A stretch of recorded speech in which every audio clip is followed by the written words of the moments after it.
নমস্কার, আমি শ্রীমান্তিকা। আমি আজকে আবার নতুন রান্না নিয়ে চলে এসেছি। আজকে রান্না করে দেখাবো চিকেন মালাইকারি, নারকেল দিয়ে চিকেন মালাইকারি।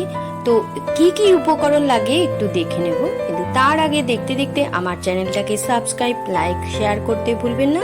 তো চলুন, সঙ্গে থাকুন, দেখতে থাকুন চিকেন মালাইকারি। এখানে আমি 1 কেজির মতো মাংস নিয়ে নিয়েছি। মাংসটাকে ভালো করে ধুয়ে নিয়েছি। আর এখানে নিয়েছি পেঁয়াজ, আদা, রসুন, টমেটো পরিমাণ মতো, নিয়েছি কাঁচা লঙ্কা, আর নিয়ে নিয়েছি 1 মালা নারকেল। আর কি কি মশলা নিয়েছি একটু দেখে নেব। মশলার মধ্যে নিয়ে নিয়েছি জিরে গুঁড়ো, হলুদ গুঁড়ো, ধনে গুঁড়ো, গোলমরিচ গুঁড়ো, তেজপাতা, শুকনো লঙ্কা, গোটা সর্ষে, নুন, চিনি, গোটা গরম মশলা, 10-12টা কাজু বাদাম, গুঁড়ো গরম মশলা, আর নিচে একটা লেবু। লেবুটাকে রস করে নেব। এখন মাংসটাকে প্রথমে ম্যারিনেট করে নেব। পরিমাণ মতো দিয়ে দেব হলুদ গুঁড়ো, দিয়ে দেব স্বাদ মতো নুন, আর একটা যে আমি লেবুটা দিতে হবে কাগজি লেবু। তা একটা কাগজি লেবু কেটে রস করে নিয়েছিলাম, সেই রসটা পুরোটাই দিয়ে দেব। দেওয়ার পরে ভালো করে হাত দিয়ে ভালো করে মাখিয়ে ম্যারিনেট করে নেব। আমি এখানে হাত দিয়ে ভালো করে মাখিয়ে নিয়ে চলে এসেছি। তো এটা আমি 10 মিনিটের জন্য রেস্টে দিয়ে দেব। আর এদিকে আমি মিক্সি জারের মধ্যে সব পেঁয়াজ, আদা, রসুন, টমেটো দিয়ে দিলাম।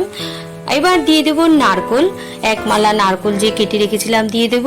আর দিয়ে দেব কাজু বাদামগুলো, 10 থেকে 12টার মতো কাজু বাদাম আছে, দিয়ে দিলাম। আর 3-4টে কাঁচা লঙ্কা। এবার দিয়ে দেব গোটা গরম মশলা, সবগুলো দিয়ে এরপরে আমি এটাকে মিক্সিতে পেস্ট করে নেব। তো আমি মিক্সিতে পেস্ট করে নিয়ে চলে এসেছি। ঠিক এইরকমই পেস্টটা করে নিতে হবে। আমি এখানে গ্যাসটা জেলে কড়াটা বসিয়ে দিয়েছি। এখন কড়ার মধ্যে আমি 1 থেকে 150 গ্রাম সর্ষের তেল দিয়ে দেব।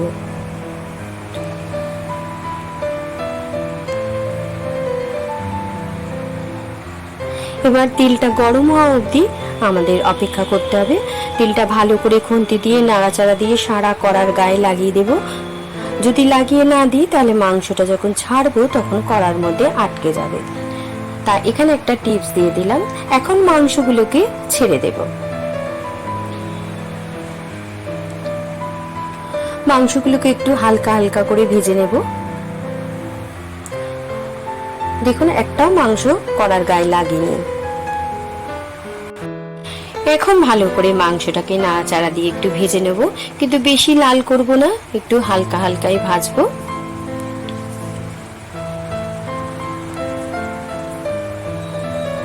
তো মাংসটা ভাজা হয়ে এসেছে, এরকম হালকা হালকা করেই ভেজে নেব।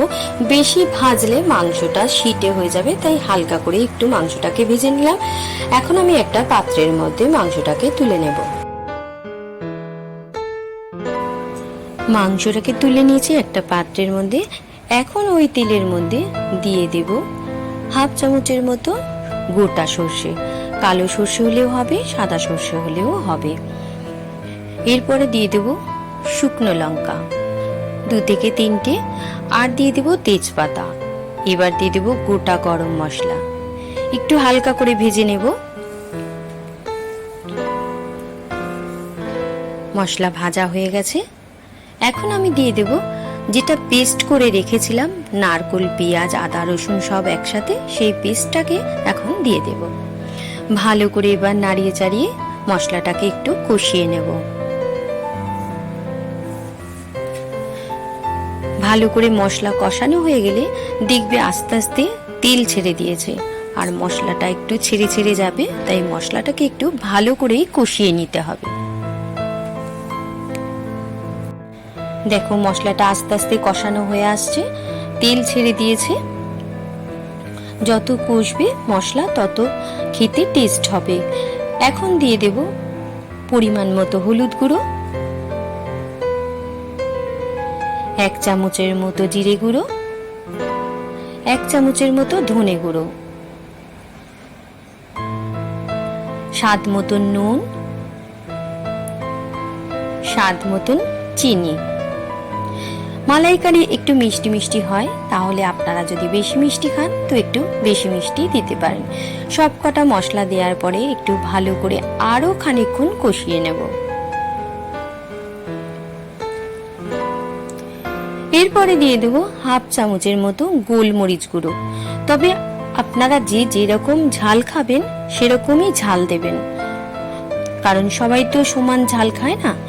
এরপরে মশলাটাকে আরো খানিকক্ষণ কষিয়ে নেব। আস্তে আস্তে তেল ছাড়তে শুরু করে দিয়েছে।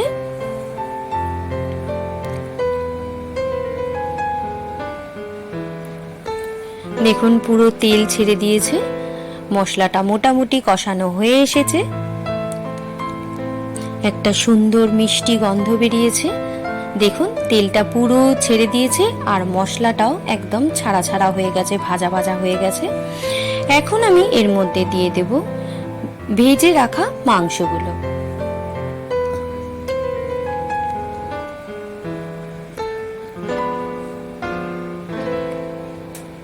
মাংস দেওয়ার পরে ভালো করে খুন্তি দিয়ে খুব ধিমে আছে এটাকে ভালো করে নাড়াচাড়া দিয়ে কষতে হবে।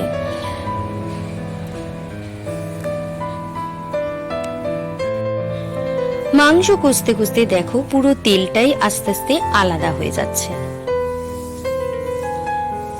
এখন তো খুব সুন্দর গন্ধ বেরিয়ে গেছে, মাংস সিদ্ধ হয়ে এসেছে। যতটা কষবে ততটাই বেশি স্বাদ হবে।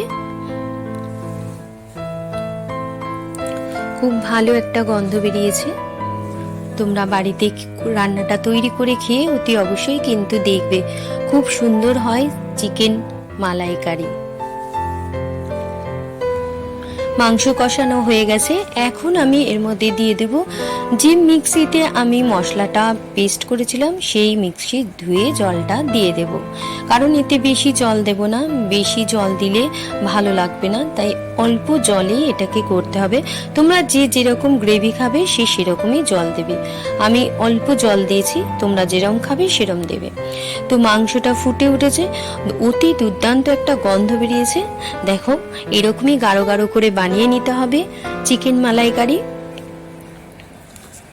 এখন আমি এর মধ্যে দিয়ে দেব 1 চামচের মতো গুঁড়ো গরম মশলা। গরম মশলাটা দেওয়ার পর খুব ভালো করে একটু নাড়াচাড়া দিয়ে নেব। আমার রেডি হয়ে গেছে চিকেন মালাইকারি। চিকেন মালাইকারি বানাতে যেটুকু জল দিয়েছিলাম সেটা মরে গেছে, দেখো গাঢ় গাঢ় হয়ে এসছে। আমার মালাইকারি রেডি হয়ে গেছে। এখন আমি নামানোর আগে এর মধ্যে দিয়ে দেব 2 চামচ বাটার। এবার আমি গ্যাসটা বন্ধ করে দেব। এবার একটা পাত্রের মধ্যে নামিয়ে নেব। এখন আমি এই পাত্রের মধ্যে মাংসটাকে নামিয়ে নিচ্ছি। দেখো কি সুন্দর দেখতে হয়েছে, আর খুব সুন্দর একটা স্মেল বেরিয়েছে, দারুণ গন্ধ ছাড়ছে। তোমরাও বানাবে, দেখবে এরকমই গন্ধ ছাড়বে আর এরকমই দেখতে হবে, দুর্দান্ত দেখতে হয়েছে। তো তোমরা বাড়িতে এরকম ভাবে বানিয়ে খেয়ে আমাকে একটা কমেন্ট করে বলো, ভালো হলেও বলো, খারাপ হলেও বলো। আর আমার চ্যানেলটাকে সাবস্ক্রাইব, লাইক, শেয়ার করতে ভুলো না। আজ আসি, আবার আসবো নতুন রান্না নিয়ে। ততক্ষণ তোমরা সাবধানে থেকো, ভালো থেকো, সুস্থ থেকো।